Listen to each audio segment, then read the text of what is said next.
दोस्तों नमस्कार, मैं बाल मुकुंद आपका स्वागत करता हूं आपके YouTube चैनल संस्कृत आस्था में। हिंदी प्रैक्टिस सेट के भाग 20 में आज फिर हम लोग देखेंगे कुछ महत्वपूर्ण प्रश्नों को। तो देर ना करते हुए आइए देखते हैं आपके पहले क्वेश्चन को। पहला क्वेश्चन है दोस्तों, ब्रजबुली, जी हाँ, ब्रजबुली नाम से जानी जाती है। ब्रजबुली नाम से किस भाषा को जाना जाता है दोस्तों? पंजाबी, मराठी, गुजराती, पुरानी बांग्ला, इनमें से कौन भाषा है जिसको जो है ब्रजबुली के नाम से जाना जाता है? तो इसमें से जो है पुरानी बांग्ला है, पुरानी बांग्ला है जिसे जो है ब्रजबुली के नाम से जाना जाता है। याद रखिएगा, बहुत ही इंपॉर्टेंट क्वेश्चन है। आगे बढ़ते हैं, देखते हैं दूसरे क्वेश्चन को। ये दूसरा क्वेश्चन है आपका, इनमें से कौन सा स्पर्श व्यंजन नहीं है? जी हाँ, इनमें से कौन सा स्पर्श व्यंजन नहीं कहा गया है दोस्तों, इस पर ध्यान रखिएगा। और कहा गया है, किसका नाम लिया गया है? तो स्पर्श व्यंजन का। दोस्तों स्पर्श व्यंजन क्या होते हैं? ऐसे वर्ण जिनको बोलते समय हमारी जीभ, हमारी जिह्वा हमारे मुख के आंतरिक विभिन्न भागों को स्पर्श करती है। हमारे मुख के जो भाग होते हैं दोस्तों, जो भाग होते हैं उनमें कुछ विशेष स्थान हैं जिनको उच्चारण स्थान के नाम से जाना जाता है दोस्तों। जी हाँ, जिनको कुछ उच्चारण स्थान के नाम से जाना जाता है दोस्तों।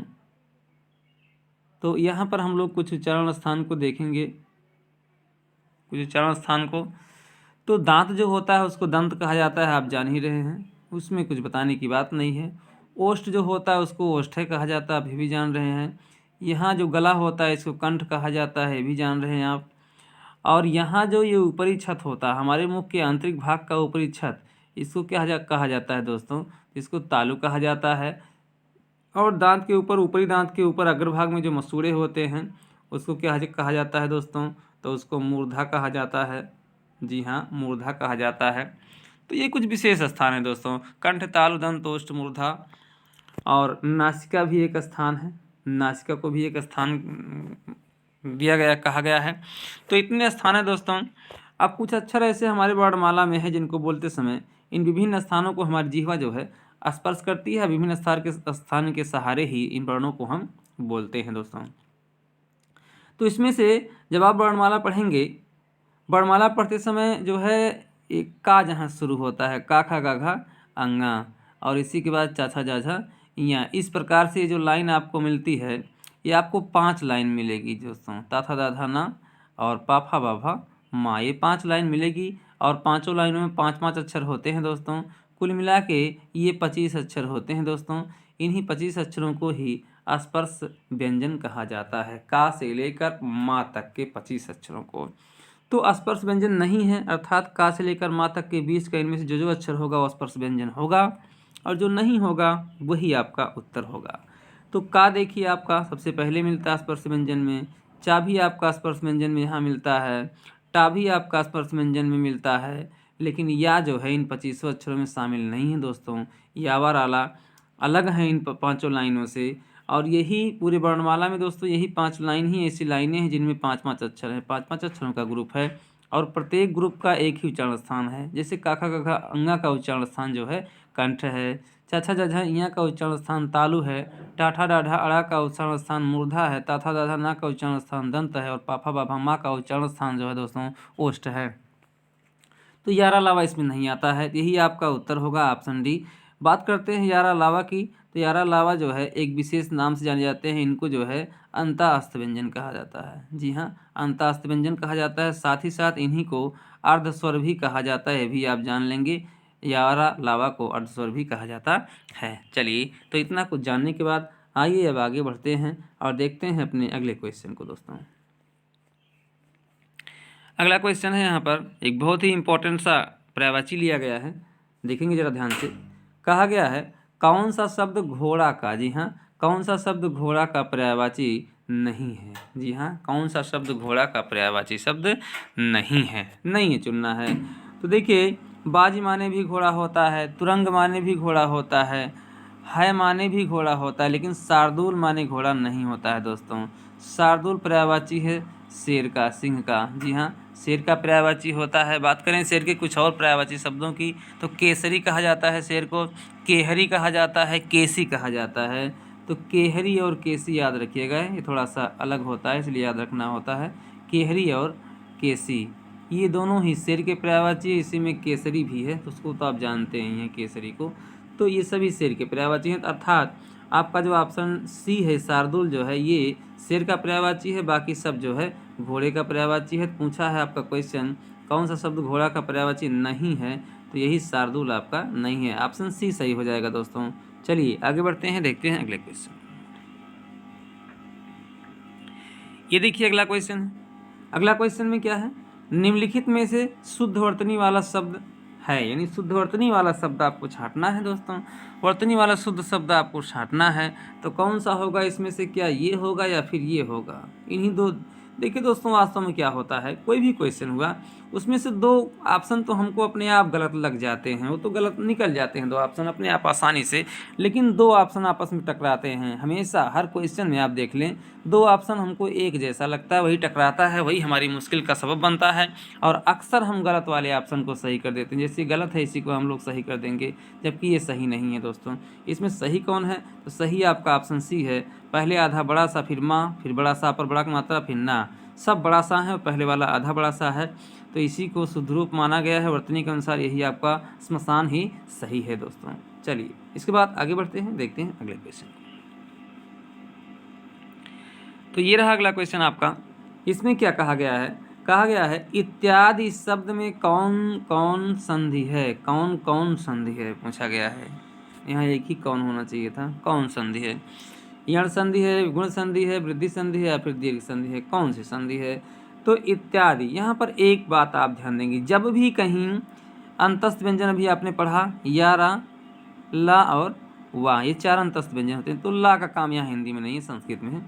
यानी हमको तीन अक्षर मिलते हैं या, रा और वा, या, रा और वाह, ये कहीं भी हमको दिखाई पड़े, जैसा कि इत्यादि में हमको या दिखाई पड़ रहा है, कहीं भी हमको दिखाई पड़े, इसके पहले अगर आधा कोई अक्षर है व्यंजन का, कोई आधा अक्षर है, तो वहाँ आपका यण संधि होता है दोस्तों। ये ट्रिक अपने मन में याद कर लीजिएगा दोस्तों, इसको सोच लीजिएगा।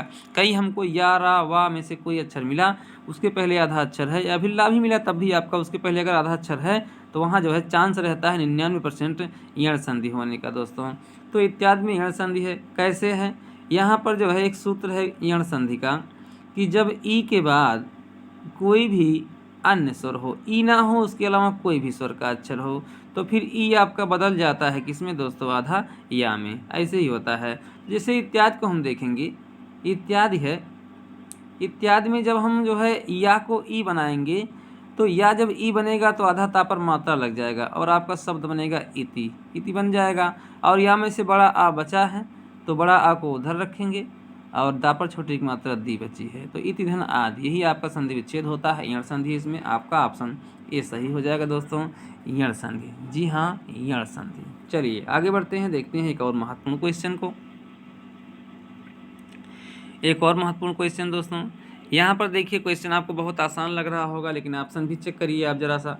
बारहसिंघा शब्द में कौन सा समास है, बारह एक संख्या है और सिंह एक संज्ञा है, तो यहाँ तो आपके मन में तुरंत आ गया होगा कि यहाँ तो हमारा क्या होगा, यहाँ हमारा द्विगु समास होगा। लेकिन द्विगु समास तो कहीं भी ऑप्शन में नहीं है दोस्तों, बहुब्रीहि है, क्रमधारय है, द्वंद्व है, विभाव समास है ही नहीं। तब फिर आपकी मुसीबत बढ़ती है।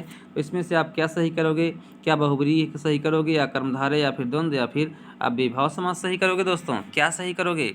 तो देखिए यहाँ पर जो है बारहसिंघा का जो है एक तीसरा अर्थ भी होता है, एक पशु होता है विशेष प्रकार का, उसको बारहसिंघा कहा जाता है। बोला जाता है बारह सिंह, लेकिन उससे अर्थ निकलता है एक विशेष प्रकार के जानवर का।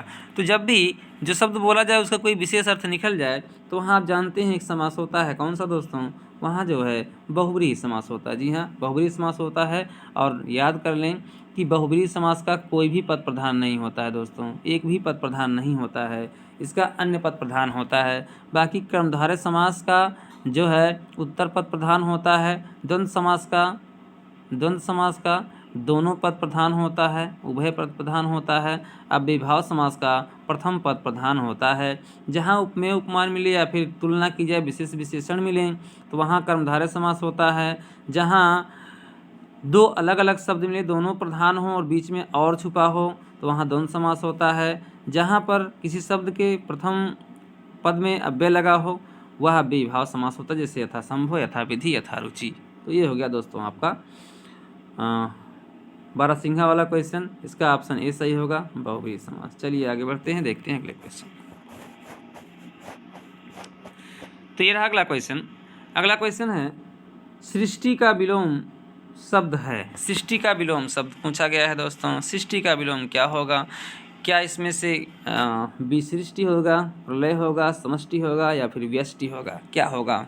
बहुत ही इंपॉर्टेंट शब्द है विलोम शब्द के लिए। तो इसका जो विलोम शब्द होगा दोस्तों, ज़्यादा समय ना गंवाते हुए हम आपको तुरंत बताते हैं सृष्टि का विलोम क्या होता है दोस्तों। तो सृष्टि का विलोम जो है वो प्रलय होता है दोस्तों, प्रलय। तो ऑप्शन डी आपका सही हो जाएगा। आगे बढ़ते हैं और देखते हैं अगले क्वेश्चन। तो ये है आपका अगला क्वेश्चन। इसमें क्या है? इसमें पूछा गया है आपसे अध्यक्ष एवं अधिष्ठाता में उपसर्ग है। दो शब्दों को रखा गया है और दोनों शब्दों में कौन सा उपसर्ग है पूछा गया है। तो अध्यक्ष में तो यणसंध के तहत ई का या बन गया तो आधा धा बच गया, लेकिन यहाँ तो आपको ये अधि जो है साफ साफ दिखाई दे रहा है दोस्तों। इसमें भी अधि उपसर्ग है, इसमें भी अधि उपसर्ग है, क्योंकि इसमें अच्छ जुड़ा जब यणसंध के तहत तो फिर ई का या बन गया, केवल धा आपका अलग हो गया, लेकिन है इसमें भी अधि। देखिए, जब अभी हमने आपको थोड़ी देर पहले बताया या व रा में से किसी अक्षर को देखिए और उसके पहले अगर आधा अक्षर हो तो वहाँ यण संधि होता है, और उसका सूत्र है ई से या बनता है, तो या को ई बनाएंगे। जब या इस या को ई बनाएंगे तो अधि हो जाएगा अपने आप आपका, इधर अच्छ हो जाएगा, तो यण संधि है इसमें। तो अधि उपसर्ग अध्यक्ष में भी है, दोनों में है। तो दोनों में कौन सा उपसर्ग है दोस्तों? अधि उपसर्ग है। आपका ऑप्शन ए सही हो जाएगा। जी हाँ, आपका ऑप्शन ए सही हो जाएगा। चलिए आगे बढ़ते हैं और देखते हैं अगला क्वेश्चन। अगला क्वेश्चन क्या है? ये तो बहुत महत्वपूर्ण क्वेश्चन है दोस्तों। क्या है? एक मुहावरा है। मुहावरे में क्या कहा गया है? कागजी घोड़े दौड़ाना मुहावरे का क्या अर्थ होगा? तो कागजी घोड़े के दौड़ाना का मतलब कागज में कुछ लिखा पढ़ी करना, खोजना, इधर उधर पन्नों को बटोरना, कुछ ढूंढना, ऐसा कुछ होता है। तो इसका जो ऑप्शन सही होगा दोस्तों, ऑप्शन होगा व्यर्थ की लिखा पढ़ी करना ना, व्यर्थ की लिखा पढ़ी करना। ऑप्शन सी आपका सही हो जाएगा दोस्तों, इस क्वेश्चन का ऑप्शन सी। चलिए आगे बढ़ें, देखते हैं अगले क्वेश्चन। ये है अगला क्वेश्चन। इसमें क्या है? इसमें है मक्खी शब्द का तत्सम रूप क्या होगा? मक्खी जो है तद्भव है दोस्तों। मक्खी क्या है? ये तद्भव है। इसका तद्भव क्या इसका तत्सम क्या होगा आपको ढूंढना है। मच्छिका होगा, मच्छी होगा, माछी होगा या फिर मच्छिका होगा? कौन सा ऑप्शन सही होगा? तो यहाँ पर जो है आपका ऑप्शन डी सही होगा। कौन सा दोस्तों? Option D मच्छिका। जी हाँ, मच्छिका सही होगा दोस्तों। मक्खी का तत्सम रूप जो है क्या होता है? मच्छिका होता है। अब देखिए एक बात और हम बताना चाहेंगे आपको कि मक्खी से आपको पता चलता है बड़ी ही लास्ट में, अर्थात ये स्त्रीलिंग है। मक्खी जो है स्त्रीलिंग है, और ये हिंदी में तद्भव में स्त्रीलिंग बड़ी ई से दर्शाया जाता है, लेकिन अक्सर संस्कृतनिष्ठ शब्दों में अथवा तत्सम में बड़ा आ से दर्शाया जाता है। जैसे लता स्त्री है, मच्छिका स्त्री की है, वाटिका इस प्रकार से अगर बड़ा आ लास्ट में है तो वो स्त्रीलिंग शब्द होता है। अर्थात मक्खी स्त्रीलिंग शब्द है तो उसी का चुनेंगे इसमें लास्ट में बड़ा आ हो। अब यहाँ बात करते हैं चाछा और ये कक्षा वाला, तो मच्छिका में कक्षा वाला छा है, अर्थात आपका ऑप्शन डी सही हो जाएगा दोस्तों। चलिए आगे बढ़ते हैं। 13 अगला क्वेश्चन। इसमें क्या है? जिसके हृदय पर आघात हुआ हो वाक्यांश के लिए उपयुक्त शब्द होगा। जिसके हृदय पर आघात हो गया हो उसके लिए कौन सा शब्द होगा? क्या मर्माहित होगा, मर्माहत होगा, मर्माहूत होगा या मर्माहूत होगा? यहाँ मर्माहूत है, यहाँ मर्माहूत है। आप देख रहे हैं यहाँ पर थोड़ा सा टाइपिंग की गलती है, दोनों एक ऑप्शन कर दिया है। फिलहाल इसका जो सही आंसर होगा वो ऑप्शन बी होगा मर्माहत। जी हाँ, ऑप्शन बी होगा मर्माहत, जान लीजिए। बाकी और कुछ दम नहीं है इस क्वेश्चन में। आगे बढ़ते हैं, देखते हैं अगले क्वेश्चन। तो ये रहा अगला क्वेश्चन। क्या है इसमें? इसमें है भरत मुनि के अनुसार रसों की संख्या है कितनी है? रसों की संख्या क्या 8 है, 9 है, 11 है, 10 है? जी हाँ, तो किसी के अनुसार अगर ना पूछे जाए, वैसे ही साधारण तौर पे आपसे पूछा जाए रसों की संख्या कितनी है, तब तो भाई आप 9 सही करोगे। लेकिन अगर आपसे पूछा जाए 11-10 कभी नहीं सही करोगे दोस्तों, नोट कर लो, कभी भी नहीं सही होगा 11, 10 या 12। अच्छा, अगर आपसे भरत मुनि का नाम लिया जाए तो भरत मुनि ने नाट्यशास्त्र लिखा है। आपसे पूछा जाए नाट्यशास्त्र के रचयिता कौन है, तो कौन है दोस्तों, भरत मुनि हैं। इन्होंने रसों की संख्या केवल और केवल 8 बताई है। किसको नहीं माना है रस, तो वो रस है शांत रस। शांत रस को भरत मुनि ने कोई रस नहीं माना है, इसको निकाल दिया है, तो 9 में से 1 चला जाएगा, कितना होगा दोस्तों, 8 होगा। चलिए आगे बढ़ते हैं, देखते हैं अगले क्वेश्चन को। अगला क्वेश्चन ये रहा, एक छंद है, क्या क्या है उसमें, सुन सी सत्य आशीष हमारी, पूजा ही मन कामना तुम्हारी। ठीक है, तो ये एक जो है छंद है और पूछा गया है कि प्रस्तुत पंक्तियों में कौन सा छंद है, मतलब क्या है, सोरठा है, दोहा है, चौपाई है, बरवा है। छंद से भी आपका एक क्वेश्चन आता है परीक्षाओं में दोस्तों। यहाँ आपको बताना है कौन सा छंद है। इसमें तो छंद आप पता लगाते हैं मात्राओं को गिनकर।